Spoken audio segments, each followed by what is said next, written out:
Hey guys, welcome back to another video. Today we're going to do something a little bit different as I've been cornering the market here in Tempe over by ASU right now, but the market's changing a lot, and as of April of 2023, this is what we're looking at for numbers. So I'm going to jump on the computer and we're going to look at some MLS listings, what they went for, what they sold for, what's active on the market, and kind of like the average square foot, average square feet, and see what the numbers look like currently here in Tempe. And we might even broaden off a little bit and go into Mesa or Phoenix, just to kind of give you an idea of what the market's looking like right now.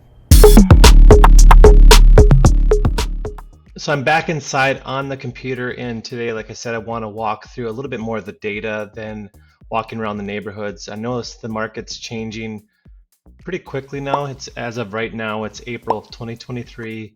Fast forward maybe a month or so and it'll change quite a bit. That's just how the market is, and that's the beauty of real estate. So as you can see, I have a few tabs up on my screen here. This first one I want to walk through just some general guidelines. You can see you can change a lot of the data I'm looking at, square feet, time in the market, all that sort of thing. I want to just look at that and paint the picture just briefly, and then compare some properties and what they're selling for, the days in the market, and then just the general location of. We're going to be focusing a little bit on Tempe today, or mostly. I'll probably show a couple other options just as an example. But Tempe is a great location. It's really close to ASU. As you can see on the map here, the little arrow, ASU is right in this area here. And then you can see how close it is to the airport. And then over in Midtown, Uptown, Phoenix, downtown, Phoenix Suns play right over here. Baseball stadium is right in the downtown area, pretty close. A lot of industry and jobs within Tempe, in Gilbert and Chandler, which are just south and to the east. But Tempe covers quite a bit of ground, like a lot of the suburbs in the Phoenix area. This whole quadrant between the 202, or between the 60 and the 202 and the 101 and just this 143 highway here, this whole square, most of that, I think it cuts off right at the 143 there. And then below 60, we have a whole nother area of Tempe. This draw a little box, or basically from about the 202 down to, forget the crossroads, right about in this area here. And then you start to see Chandler, and then off to the east, you have Mesa. So that's a little bit of the boundaries of Tempe. You can see very centrally located and also close to Scottsdale, close to downtown. If you want to get to the East Valley areas of Gilbert and Chandler, downtown Gilbert is fun, downtown Chandler, a lot to offer, and then the Old Town Scottsdale, and so many options. So let's go over to the end. Before we go to the MLS, we're going to look at some numbers here. So let's jazz it up a little bit. Are we excited about this? Sometimes data can be a little dry, but I actually like the data because it really presents what we're looking at. It gives you more leverage, more buying power, more everything, and just when you have a little bit more of the information. So instead of Apache Junction, I'm going to switch this to Tempe, of course. So I'll type in Tempe, select on Tempe. We're going to do we'll probably start with all ranges, all residential properties. We're going to do all sizes, and then we'll leave everything else mostly the same there. But as you can see, everything was going up, and then started to crash a little bit down. This is the just overall sales. And then if we have new listings, I'm just trying to paint the overall general trend here. As you can see that it's really peaked in June of 2022, and then started to fall. And now you're starting to see a climb. That's the new listings. If we go over to the homes for sale, again, just this general, you can see the trends. Pending sales, 117. It's starting to go up from 87 back just in December. And then if you go over to closed, what was the square feet here is what I'd really like to focus on a little bit too. And this is 277. Right around the 300 mark is what I was seeing just in my research, going in to look at a lot of properties in Tempe. If you get over the 300, you can get into the 350 area, starting to really get a lot of new updates and that sort of thing. But it really peaked at 321. 321 both in June and in May. And then if you look at shows to, or actually shows per listing is another one.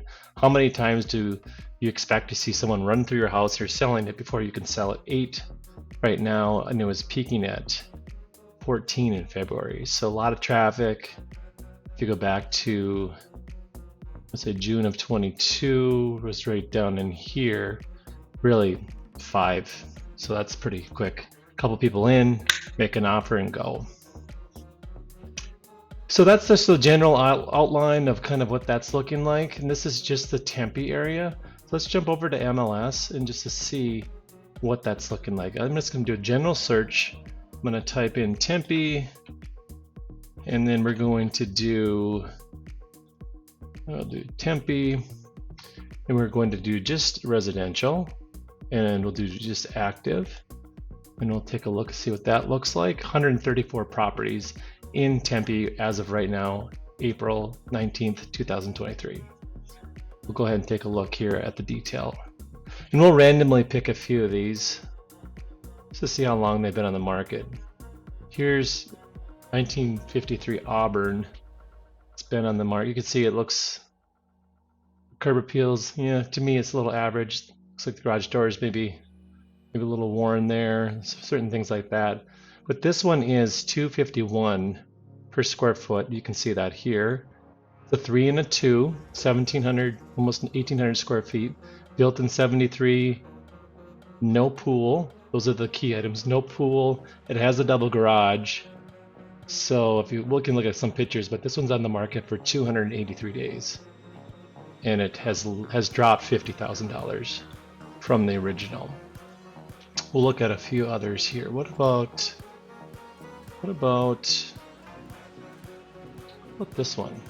Similar price range, $549, and this one's been on the market for 143 days, and it's only dropped $10,000, which is a little unique. We can look over at some of the pictures. Let's gradually look through here. It looks like it's pretty updated. This one does have a pool, no pool, jacuzzi. And then if we flip back over to the detail, there's another single family detached, no HOAs. In this one, you'll see a lot of HOAs in some communities, but there's a lot of areas in Tempe that do not have that. So that's just a couple examples. I think we're going to, let's go over and switch this to, we're going to do under or sold instead of active, do closed, and then we're going to change the date of that just in the last, maybe the last 9 months, somewhere in there. So if it's April, we'll go back to maybe right around, let's just say October 1st. And we'll do the same for this here as well, October 1st. And we'll see, what do we have? 694 properties that meet that criteria. So now we'll go to the detail. Let's select on one just to see. How about this guy? 1931 Velvet, 420. Looks like it's virtually staged from the looks of that. Looks pretty clean. I don't know about the paint on the wall there with the peach or whatever that's called, but kitchen's fairly updated. And we'll see what we did here. So this was on the market for 269 days. Original 515, ended up selling for 420. And then the square foot, sold price per square foot, 302. So right around that $300 mark. Let's try this one here as to get it a little bit higher price point. What do we have here? Again, the kitchen a little dated, but still pretty decent in size. Has the nice island, all that sort of thing. This one was 114 days. The date, yeah, the date, the list date of May of last year. But it was originally 840, and it went down to 740.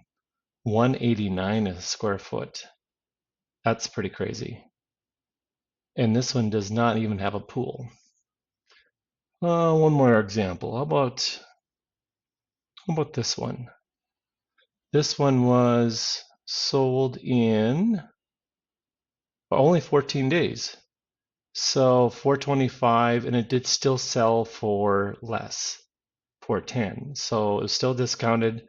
This was July of last year when it was first listed, 236. So that's pretty good compared to the $300 mark, which is what we're looking at as a comparison today. So what about something? Hopefully this is helpful because as I've been cornering the market in Tempe, just looking at a lot of properties, it's one of the areas I'm focusing on a little bit right now. Really starting to understand, where the market is like starting to move now. Before it was getting really stale with the interest rates, and people maybe being a little scared, maybe just kind of waiting it out a little bit. But this one here, vacant, looks pretty clean, pretty updated. Kitchen, brand new stainless steel fridge there. And we look at, I don't know, can you guess? The double garage, this one was on the market for 83 days, started at 475, and it sold for 465, which is, just a slight discount. Still at 367 per square foot. And then does this one have a community pool? And this one has no HOA, which would be a little unique if you have a community pool and no HOA. But so those are just some of the examples, and we won't go into too much detail, but let's go over here just as one more thing before we stop for this video. Instead of Tempe, I want to change this to a zip code of like 85282. Let's take a look at this. Actually, I'm going to switch this to Scottsdale.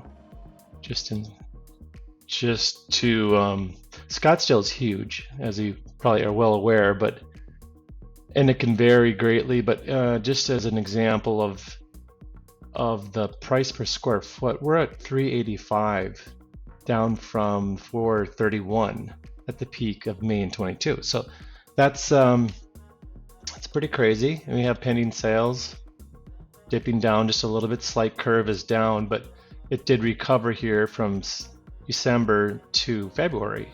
Drops a little bit, but it's so volatile. Like they're really based on the interest rates again, and just as inventory goes up and down and the demand, I think there's just a lot of people waiting, and they're starting to come out of the woodwork. Then it's going to create more demand, and you have less leverage as a buyer as well. So let's look at one other thing here. How about homes for sale overall? There's a huge rise from February 22 up until July. And then we have, again, shows. Let's look at shows per listing. 6. So that's January was 13. So that's pretty crazy. Pretty crazy shift comparison. So we'll kind of leave it at that. Again, Scottsdale, if I want to show just that briefly, Scottsdale is very long. It goes from basically this cutoff of the 202 here, or just north of it, a little bit. Tempe runs across a little bit. And then you have all the way up here. McCormick Ranch is a great, McGaney Ranch, awesome areas. And then you get all the way past the 101 here, and you're still in Scottsdale. Greyhawk, Pinnacle, Paradise, all these areas. It keeps going, yeah. So we get Legend Trail, and then they start to hit not Cave Creek, but Carefree. Cave Creek's just over to the left here. So you have just a lot of the areas are so spread out, and a lot of, like, I think 27 miles for Scottsdale. So I think we'll keep it there for this video. But again, as I always say in my videos, I have all kinds of stuff I would love to do on this channel. So if anything that you find valuable, like more data like this, like the MLS sort of thing, driving around neighborhoods, parks, and activities, that I do a lot of different YouTube shorts as well on restaurants and that sort of thing. As I go out and I try new places and I like them, or even if I don't like them, I would try to share that on my channel here. So feel free to subscribe. Reach out, comment, like, all the good stuff. I'll see you in the next video.